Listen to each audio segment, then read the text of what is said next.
everyone, and thanks for all having me here today.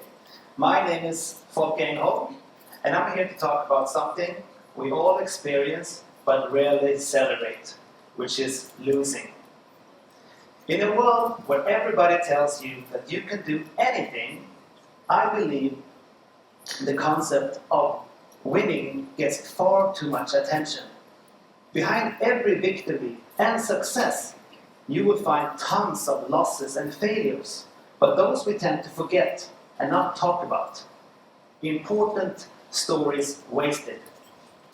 I'm here to tell you that losing isn't just inevitable, it's essential for you to become a winner.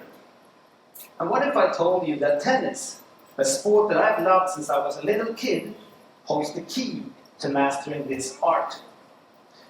Let me share you my story about losing, not to teach you how to win, but help you become the best possible loser. And since I couldn't find the pictures of myself, I'm grateful for my son Melvin to letting me use his pictures to present my story. Anyway, we have to go back to when I was 9 or 10 years old. Up until then, I hadn't lost one single tennis match. I was playing in the largest junior tournament in Sweden. I had won 2 or 3 tournaments prior to qualifying into this tournament. You could say I felt like the ultimate winner, one of Sweden's rising stars, and I started crushing it here as well. All the way to the quarterfinal, 6-1, 5-2, yes, serving for the match. In my head, I was already in the semi-final.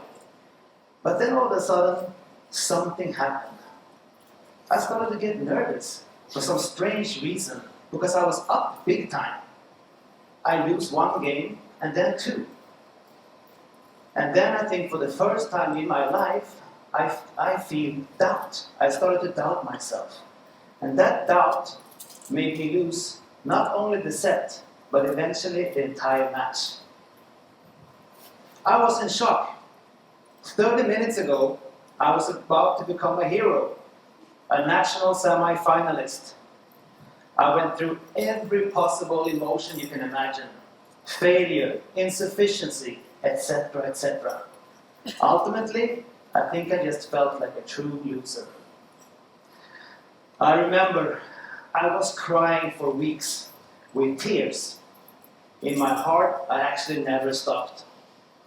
That loss stayed with me for years, shaping how I saw myself and my potential.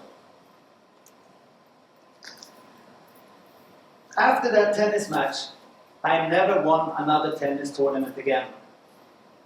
I stopped positioning myself as a winner on the tennis court, in school, in life in general.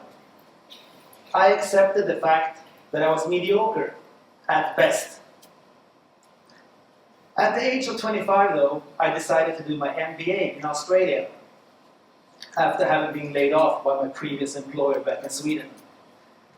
Failing an exam in Sweden meant being able to redo it as many times as you wanted, free of charge.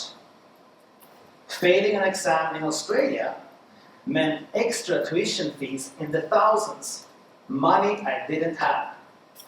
In short, I couldn't afford failing one single exam. So, for the first time since that tennis match 15 years ago, I had to fully commit again. I gave it everything I had that year. And from having lost or failed more than 50% of my exams back in Sweden, I now ended up as one of the top students in my university in Australia. Wow. And I was even granted a scholarship to go and study at one of the most prestigious universities here in Beijing, China, which is still the reason why I'm here today. All those awards and scholarships, I couldn't get them. How could I be the best at something? It just didn't make sense for me. I remember I tried to come up with all kinds of stupid explanations and excuses. At the end, I had to make the painful conclusion that 1, I had been defining myself wrongly as a mediocre loser, Secondly, I have been living my life at 50%, too afraid to give anything my everything, avoiding the risk of losing and feeling that horrible feeling again. So here's the thing about tennis. Even the greatest tennis players lose, and they lose a lot.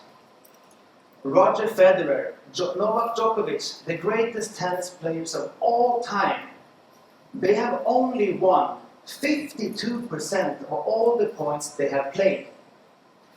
And I'm going to let that fact sink in for a few seconds, because it's such an important one. That means that they're losing almost half of the time.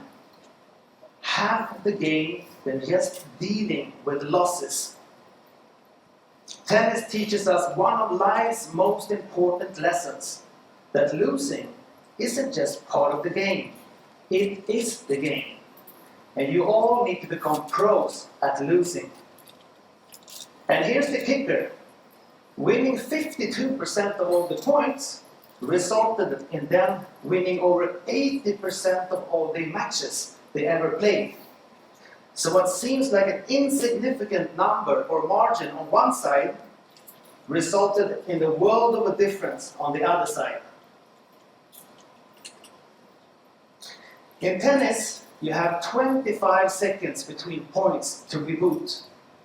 25 seconds to go through all your emotions, reset, and press play again.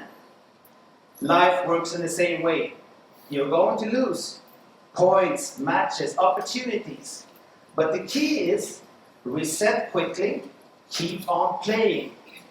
Learn to lose at scale, because persistence is everything.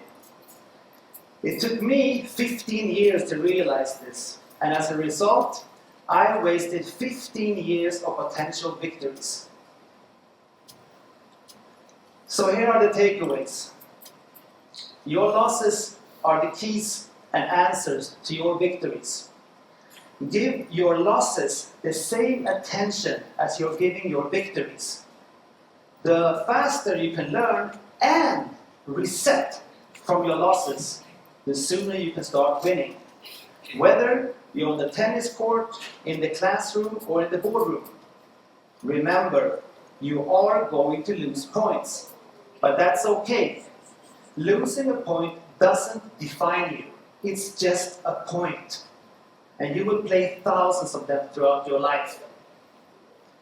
Tennis teaches us that there are no victories without losses. Tennis teaches us the importance of mindset and the necessity to give every point your 100%. Tennis ultimately teaches us that you don't need to win every single point. It's enough with just those 2 extra percent to be among the best.